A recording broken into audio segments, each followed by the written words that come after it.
Some of you who are old-timers, by that I mean you've been around for quite a while, not just that you're old. I know plenty of you are old, but if you've been around TVC very long, you might know that there is a particular movie which I've shown a lot of clips from over the years, one of my all-time favorite movies. In fact, this is a lot of years ago that I really started doing this. People would say that if you came to TVC enough times, you would see this whole movie eventually at our church. Does anybody in here by chance know what? This movie is old, so it's older than some of you are, all right? Many of you are. Does anybody know what the movie was? What about Bob? Which is a great movie. It's a great movie. 28 years old this movie is, and I was thinking about it in the last 2 or 3 weeks, and so I actually brought it up and rented it on Prime, Amazon Prime, and watched it again. I just love the movie. It's about this crazy guy named Bob, and I want to show you a clip where he's, meeting his new counselor, his new psychiatrist for the first time, who is played by Richard Dreyfuss. So just take a look at this. Have a seat.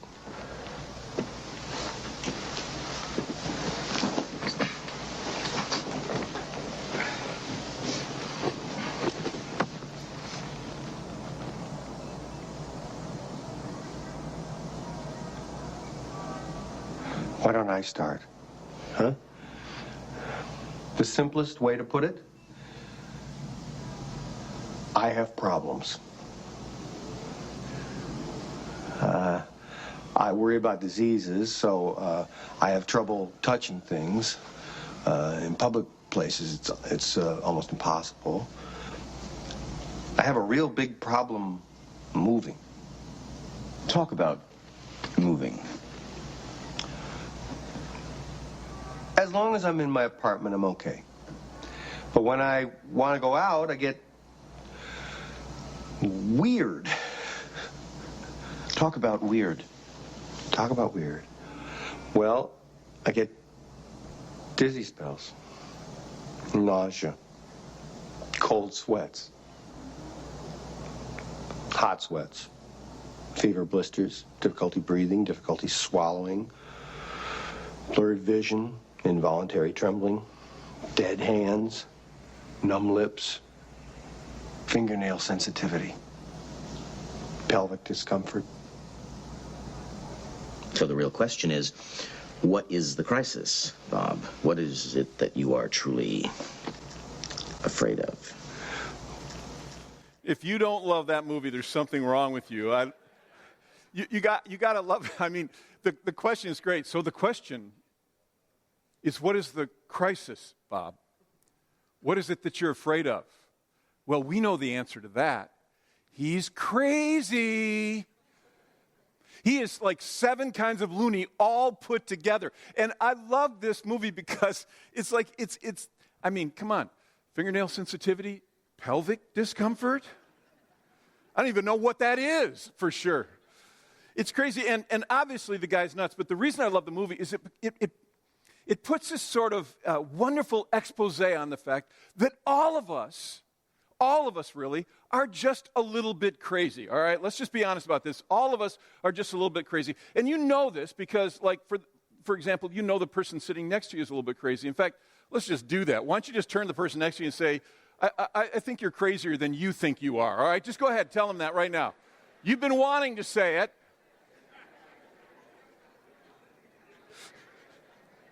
In fact, if the person next to you knows you and looked at you and couldn't say it, that's because they mean it so deeply they're afraid you'll be offended.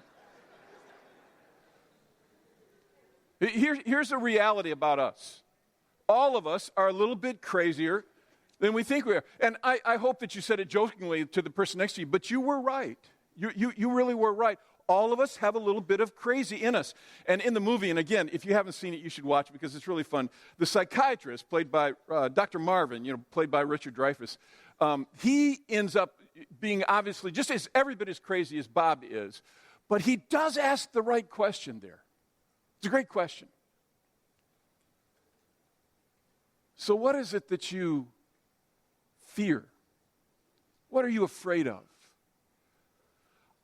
I'm actually of the conviction that much of the craziness that comes in our lives, much of the stuff that's dysfunctional and unhealthy, actually is a direct result of two things that are different and yet very similar: fear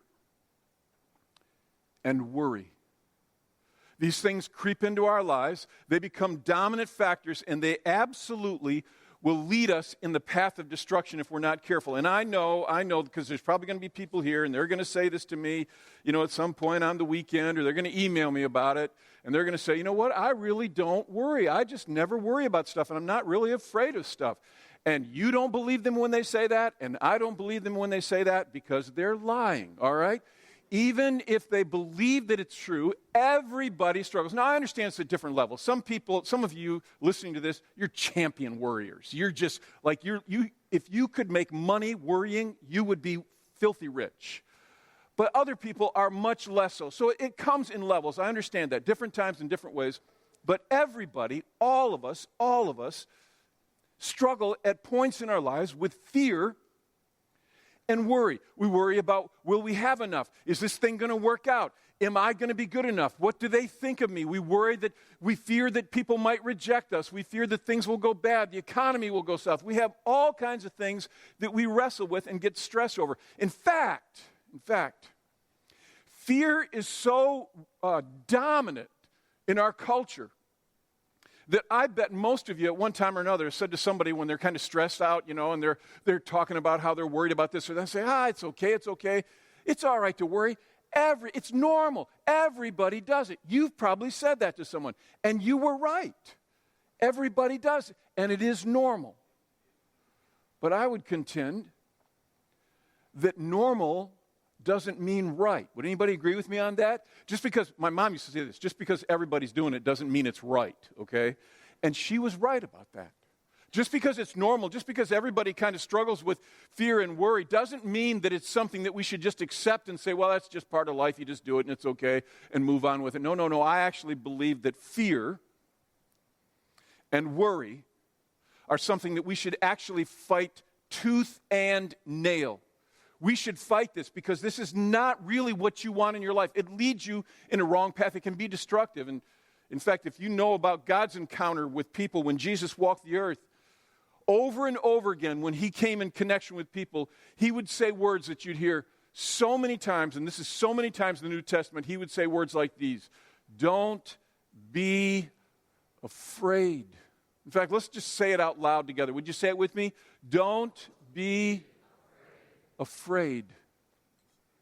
It's like saying, don't let fear dominate you. It may be normal. It may be that everybody does it, but do not let fear dominate you. Don't worry about stuff. Don't let this take over you. This is one that you must not accept as being, well, it's just a part of life. I guess we all worry and it's just the way we do. No. Don't let this. Fight this. Stand against it. Now, you have to understand that in the real world, and you all know this, that we are given constant, in this broken world we live in, there are constant things coming at us that cause us to want to feel fear or to begin to worry and gnaw at them. These things come at us all the time in all different directions. We live in a broken world. Bad things are going to come at us. And in truth, here's the interesting thing about fear. In truth, fear initially, get this, fear is not a bad thing.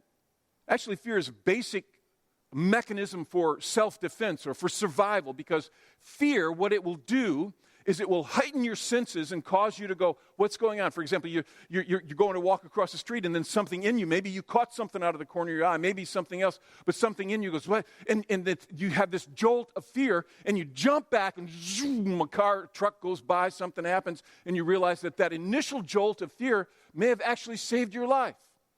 Fear initially, I'm going to just say it again because I want you to hear it. Initially, fear's not a bad thing. It is a survival mechanism in our lives.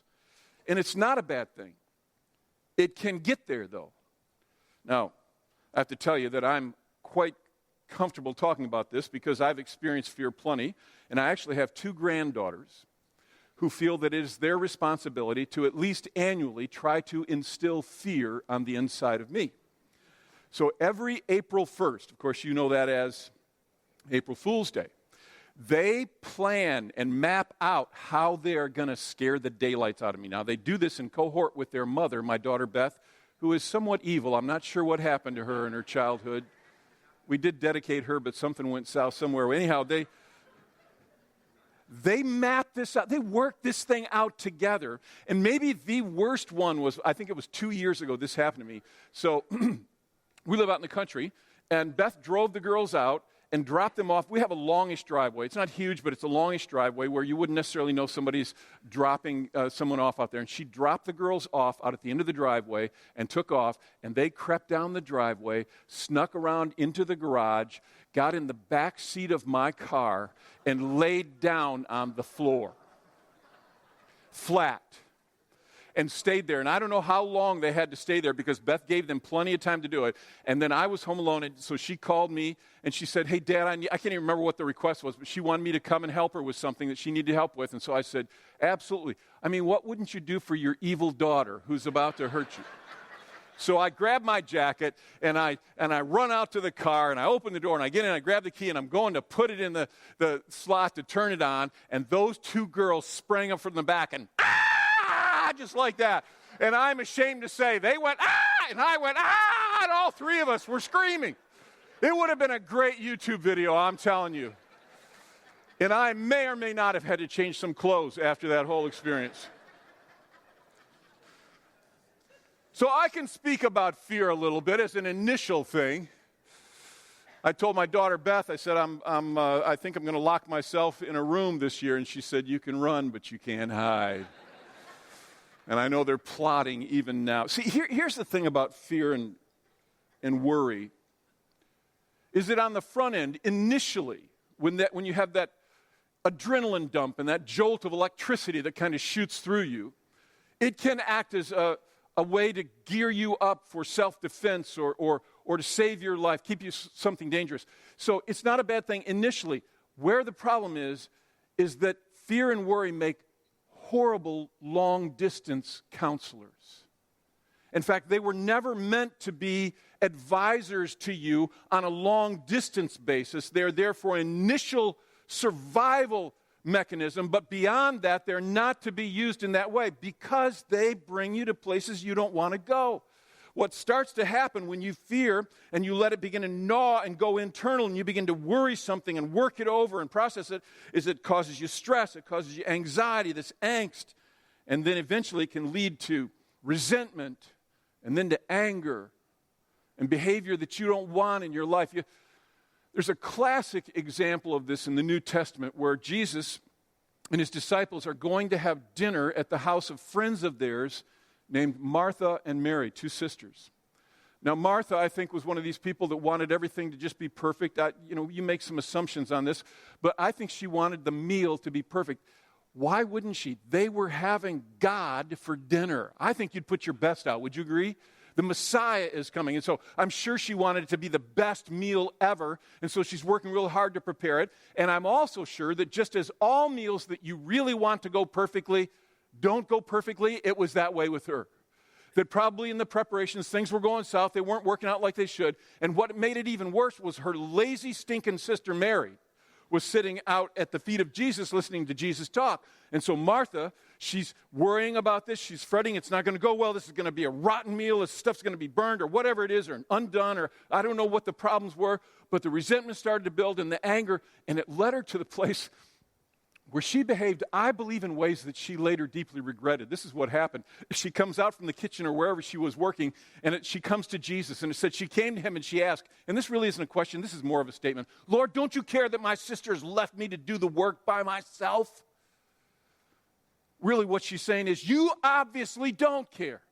So she's coming right into the face of God now, like, you don't care. And then she goes on, she moves from asking him or making a statement about his not caring to telling him what to do. She tells God, tell her to help me. I kind of love that. Don't you wish it would work? Some of us think I'd love that to work with my husband or my wife or whatever. Just, God, tell him to help me. Tell her to help me.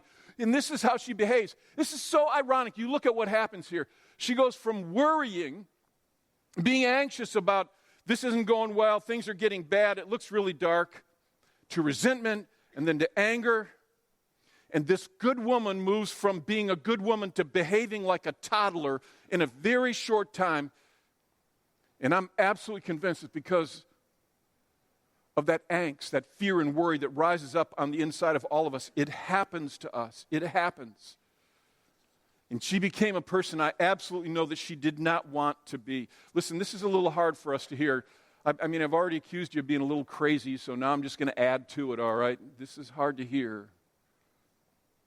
But some of us really need to hear this talk.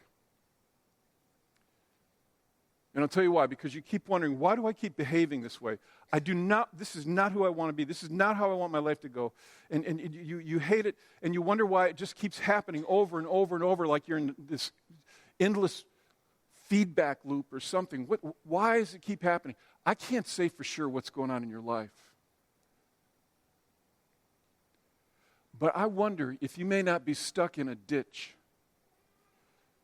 of anxiousness, of fear and worry.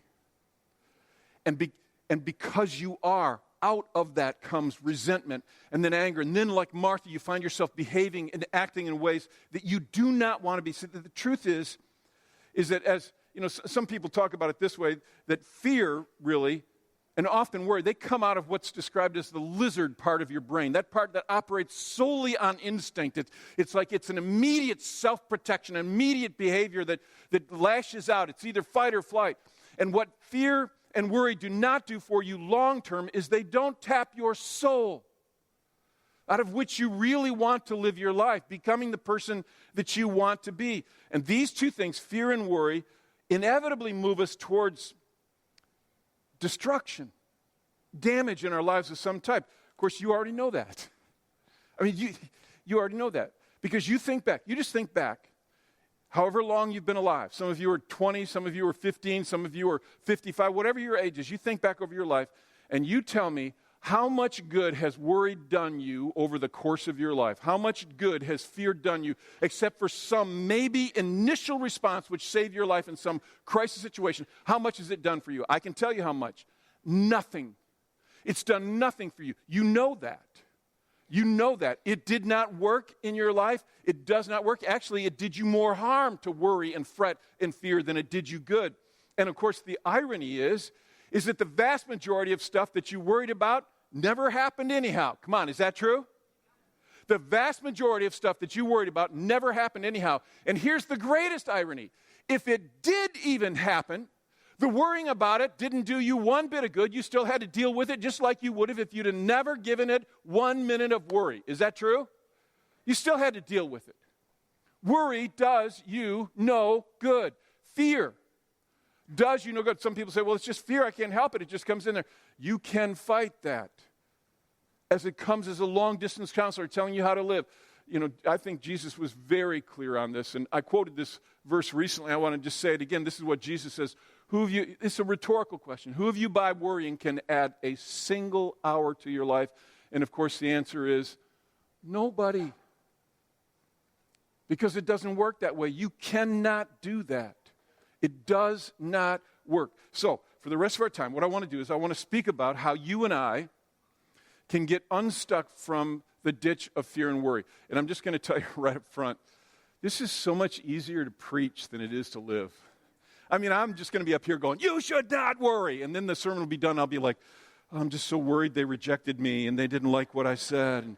And I mean, this is a reality. Everybody struggles with this. And I have to fight this and you have to fight this. And I'm not speaking this from, I got this all figured out. You just follow my 4-point plan, baby, and you'll be free of fear and worry the rest of your life. No, we all wrestle with it. I just think it's worth fighting. I think it's worth standing against because what it does to your life is destructive. And it's not what God wants. Over and over he says, don't be afraid. Don't worry about stuff. It doesn't add anything to your life. So, you want to get unstuck from fear and worry. First thing, and I think this one's really important, is I think it helps if we clarify the thing that we're worrying about. We clarify our worries. Now here's why I say this. See, a lot of the things that we feel anxious about or we feel like worried, like, I don't know if she even loves me. I don't know, I'm afraid she doesn't love me anymore. I don't know is this going to work out or is that going to work out or whatever. It's a lot of these things actually they seem like obvious worries. But the truth is that the true thing you're worried about is actually layers beneath what seems like an obvious thing. So counselors have this thing that they do, which I find fascinating, and I think it's very effective. It helps people to deal with or thwart the power of worry and fear in their lives by helping them get down through those layers to what it is really that you're worried about. What really is it that you're afraid of, so that they can address and face that. So, for example, let's say you go to the counselor. And you sit down with the counselor, and the counselor raises his eyebrows like Dr. Marvin did on that, when we watch that clip. And then you go, okay, well, I'll start. And then you start talking. You say, I'm here because I'm anxious. I feel fearful. I feel anxiety. I'm having trouble sleeping at night. I mean, I just feel like I'm shaky a little bit even. It's crazy, but I'm just so fearful and so worried about everything in life. It's like so the counselor looks at you and says, okay, well, tell me, what are you worried about? Well, probably the biggest thing I would say is that I think I'm going to lose my job. I'm worried that I'm going to lose my job because I don't know if my boss really likes me, and I'm not sure I'm performing it the way they want me to, and so I'm afraid I'm going to get fired. Okay, the counselor says, what would happen if you lost your job? Well, probably the biggest thing that would bother me the most is that, I've got this car that I've been leasing, and I love this car. When I drive it, I feel like $1 million, I just feel like it's so cool and everything, but it's a lot of money, and only because I have this job could I ever afford to have a car like that. Okay, the counselor says, what would happen if you lost your car? Well, I'd probably have to buy some kind of piece of junk clunker and drive that thing around. Okay. All right, what would happen if you drove a clunker? Well, you don't know the people I work with and the friends I hang out with. If they saw me in a piece of junk car like that, they would laugh at me so hard. I would feel like the laughing stock of the world. I couldn't even hold my head up because I'm driving a piece of junk. Okay, got it. You're not really afraid of losing your job, and you're not afraid of losing your car, and you're not even afraid of driving a clunker. You're afraid of what people think of you. Now, I know that's a gross oversimplification of the process, but I think it drives home the point that often the thing that seems like we're worried about is just surface level. And you have to dig down deeper to really understand, to uncover what is it that really makes me afraid? What is it that's really chewing away at me? And the only way I know that you can do this effectively is to ask yourself these questions. So I want you to think for a moment. You're stressing about something these days. You're anxious about something. Maybe it's in family relationship with your husband or wife or with one of your kids or your parents or whoever it is. Maybe it's something at work. Maybe it's economics, whatever it is, this thing that you've been chewing on, this thing that you've been worrying over and feeling afraid of. Have you done this? Have you asked the questions, okay, well, what if that happened? And instead of accepting the first answer, keep asking it and dig down and find out what's really at the root of what I'm afraid of, because this is so powerful. We're so often working on Band-Aid issues and not dealing with the cancer within. And it's a mistake. So first, you have to clarify, I think, your worries. This next one's going to sound like I'm going way off track, but just hang with me. I think it'll make sense as you hear me talk about it. I think not only should you clarify your worries, I think you should clarify your goals. And I know you're going, so you're just talking about, get rid of my fears and worries, and now you're talking about goal setting? Actually, I am, and they actually do have something to do with each other, and I will tell you why. It's real simple. Things come at us that cause us to be anxious, that cause us to, they try to cause us to be anxious, and we get disturbed by them. If you don't know where you're going with your life, what your goals are, who you desire to be and to become, if you don't know that, when unsettling, concerning things come your way, you don't know how to deal with them.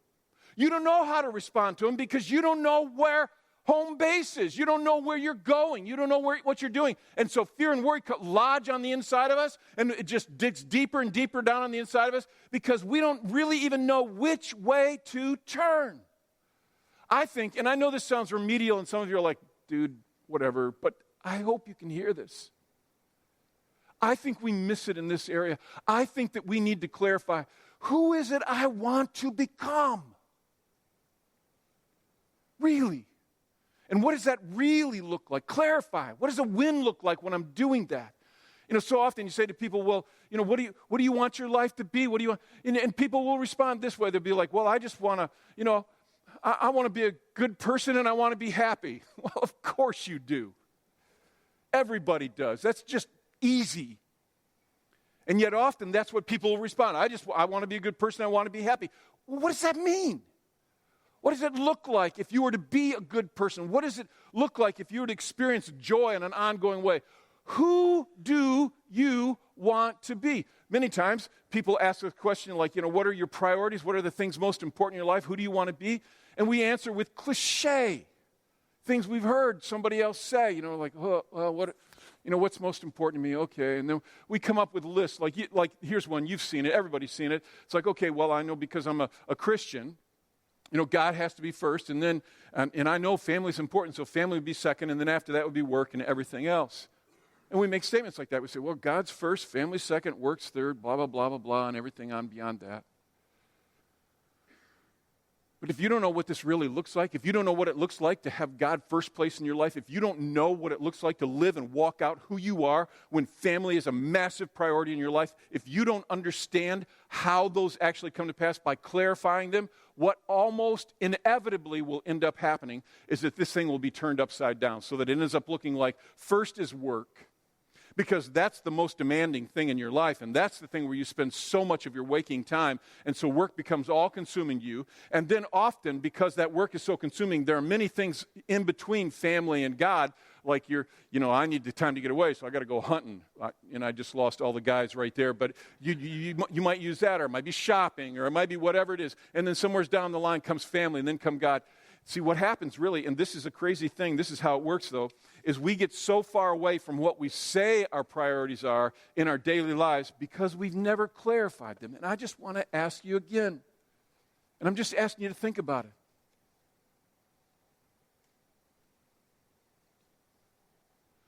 Who do you want to be? Who do you want to be? Don't give me some crappy answer like, I just want to be happy and be nice. Who do you want to be? As a human being, what does that look like? What does it look like when you win in that area? I think, as remedial as people make this sound, that this is a big issue because a lot of us, we never go there. We actually don't ask these kind of questions. Who do I want to be? Mostly what we focus on is what we want to do next. Like, I want to eat at that place, and I want to go over here and experience this, and I want to go on a cruise, or I want to do this, or I want to, it's all the stuff, it's all the what's, and it's not about the who. Now, I wrote this down because I think this is worth thinking about. This is so huge. When it comes to you, the who is always more important than the what. That was really good right there. I don't know if you noticed that or not. The who is always more important than the what. Because here's the deal. When you get to the end of all your whats, all you got left is you. And the who you are. Your character, your core. All you have to offer other people. All you have to offer God. All you have to offer up. It's not all those whats. It's the who you are. Clarify the goals of who you want to be and who you are. And I'm just going to tell you this is from personal experience. This is not a 15-minute process. You're not going to go home after hearing this weekend and go, he had a point. I think I'd like to sit down and just write out some of the who I'd like to be. And so you write down 4 or 5 things on a piece of paper, feel good about it, fold it up, and never look at it again. It doesn't work that way. It's not a 15-minute project. It's not a day project. It's not a week project. This is my personal opinion. It's a lifetime project. Now, I'll just speak for me personally. But I go through this stuff every single day. I've established who it is that I believe I want to be and that God has called me to be. But this is what I've found. The reason I go through this, and I bet you it's been years since I've missed one day. I don't rewrite it every day, but I go through it and I go over it and I remind myself, this is who I want to be. This is what I'm called to be. This is what I'm called to do. And the reason I feel like I have to do that is it seems to me, maybe it's different for you, but it seems to me like almost everything in life fights against that, including my own self. I know who I want to be, but it seems like everything in life fights against it. And I'm just challenging you. Who do you want to be? You need to know that. You need to clarify those things. They're so critically important. And I know some people are like, oh, Jeff, nobody ever really changed. You can't take the stripes off a zebra. You just are what you are. And I understand you saying that. I understand why you do, and I've actually said it myself and thought it. But we've been wrong. You can change. You have changed. And I'll tell you why I know fundamentally that we're wrong when we say that, is that God would never call you to do that which you are not able to do. But if you don't know where you're going, how are you ever going to get there? And you say, well, I'm just trying to take care of business and pay the bills and everything. I get all that. But when you get done paying the bills and taking care of business and doing all the crap that life has to offer,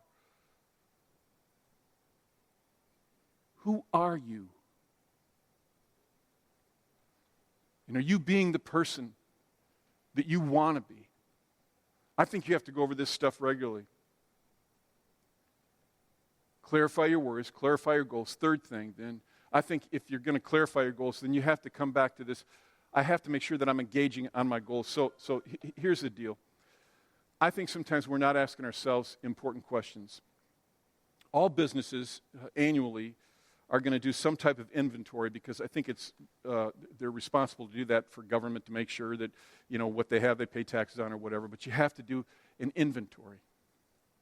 And businesses know that this is critical, but individuals don't understand how critical it is. And by inventory, I mean that I'm actually asking myself the question, okay, so you say this is who you want to be. Are you doing the stuff that gets you? Are you doing it?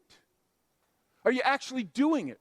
Let's just say as an assumption, all right? We'll just go with an assumption on this, that part of your goals that you clarified is that you want to be a loving, serving, and giving person. I bet no one in here would argue that that would be an awesome who that you'd want to be. If I was loving and I was serving of other people and people in need and I was giving consistent with that, I mean, all of us. In fact, I would say this to you, that if that's not on your list of who you want to be, you need to go back to step 2 and keep working, particularly if you're a follower of Christ.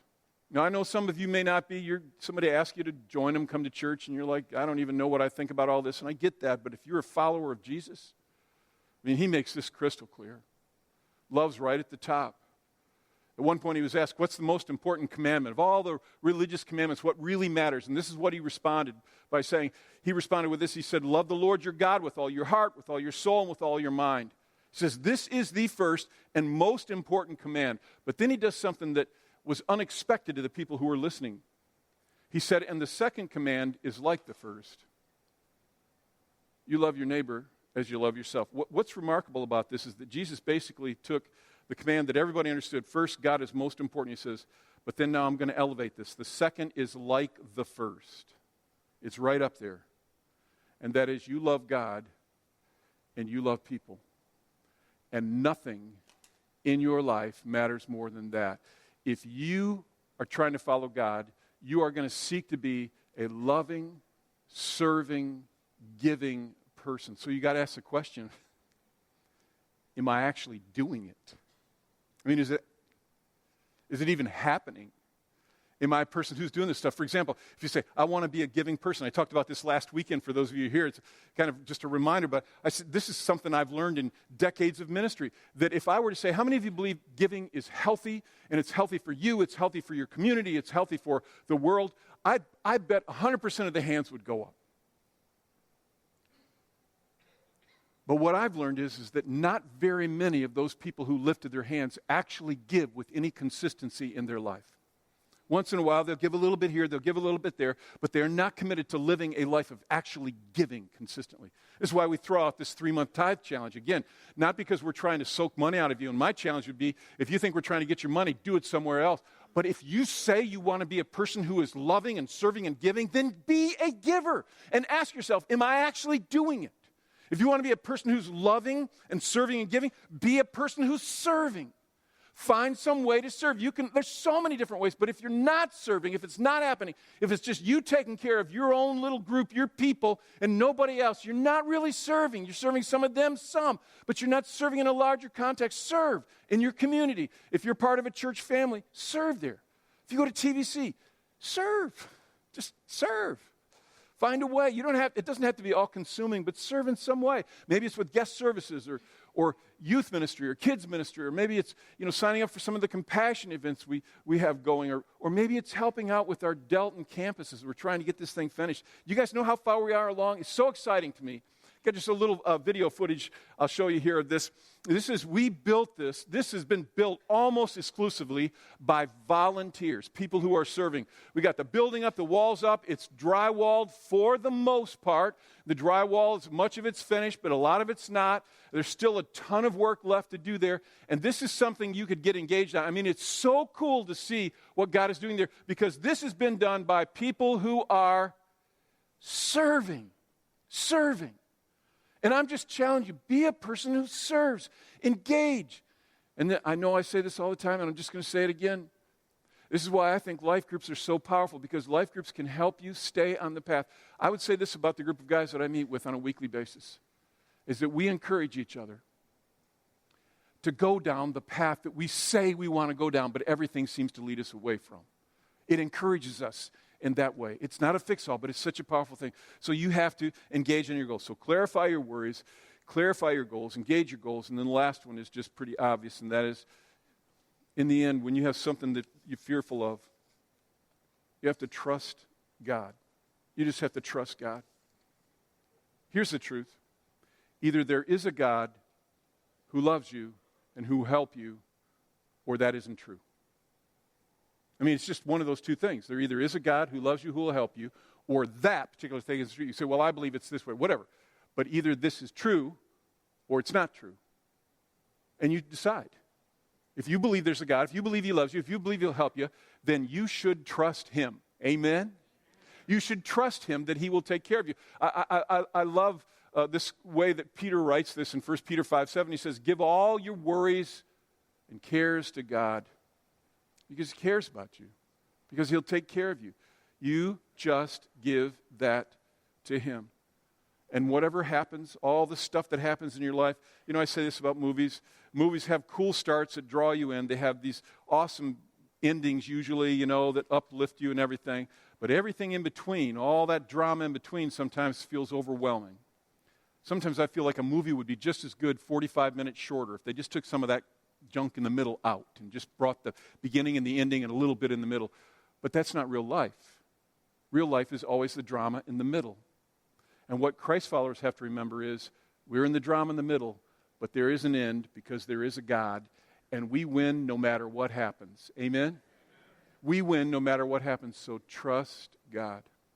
Ann and I were with a couple having dinner a while back, and they started to share a story about how they struggled with worry and anxiety and pressure. And I thought it was so good that I asked if they would be willing to share it. And so I want you just to watch this as they talked about it on the couch in my office. That's when Josh, again, you had gotten to the place of just realizing it's in God's hands. And I think you had known that. Yeah, come to an end of self-effort. Right. As far as I could go. I trusted him. He said, I really feel like we need to leave this in God's hands. Okay. They wanted to do an ultrasound only to reveal that I didn't have any eggs. Yeah, so I came to that revelation of it's not going to be done naturally. And then further put my trust in the Lord. And just had enough comfort to know that if he wanted us to have children, that was a blessing. And that if he didn't, there were other avenues that were meant to go down for his will. So by 2007, living in Tennessee, we decided to go to a fertility specialist in Nashville, Tennessee. And of course, they started at the basic, with fertility treatment, and Did that for a year. did that for, like a year, and still no success, with every month hoping, only to be disappointed each month for the whole year. And then that's when, after a year's worth of treatment, you came to me. Yeah, and just came to a realization that our effort was not going to get it accomplished. Right. And that we needed to just trust in the Lord and trust in His will for us to have children. We gathered the church around us. We did. We had a great support group at the church we attended at the time in Tennessee. They prayed over us. They supported us. We decided at that time, too, to become water baptized together. Neither one of us had been, so our church was doing a water baptism, so we chose to do that. And all of a sudden, there was a peace. I had a peace that, okay, if we don't have children, He has something better in store for us. And that was exciting to think about that. Like, oh my gosh, here I am trying to control all this, and His way is so much better. And it is. And it was, because we... And it's not so heavy. Yeah, oh man, trying to carry that. Yeah. That's a good point. It wasn't long after that, in fact, 2010, that I just had an inkling to take a pregnancy test. Yeah. And forgot I even took it because I was so used to a negative that I just wasn't super excited. And when I went back to look at it, oh my gosh, it was positive. So I told Josh, he's like, let's not get too excited. Yeah. You need to have blood work done. And this was on a Saturday, so of course I had to wait till a Monday, and I went in and had blood work done. And the woman who did the blood work, I had no idea who this woman was. And Josh and I already talked about if we had a boy, we would name him Joshua. But the woman was drawing my blood, and she's doing this. She laid her hand on my stomach and said, you are going to have a boy, and you are going to name him Joshua. What? A few months later, we found out we were having a boy. And his name is Joshua. He's 7 years old. So, there we go. God did have it in His plans for us to have children. He did. Not our time, but His. And 2 more times after that. And 2 more times after that. Yeah. Yeah. Such a great story. I think the thing I love about that story, of course, I love the supernatural kind of aspect of it all, that kids came. But what I love most was that they said, here they are sitting on the front row, and now Phoebe's fussing. She's like, shut up, preacher. What I love was that they said, we will trust God no matter what it looks like. I mean, you can live your life, and you really can. You can live your life basically saying, I'm going to worry about this stuff. I have no choice. It's just the way it is. Or you can say, you know what? We will trust God. And whatever He has for us may be better than what we'd hoped for, but He will take care of us because God is still God. Amen? But the first thing you do, I mean, this is just absolute, is you have to make the decision.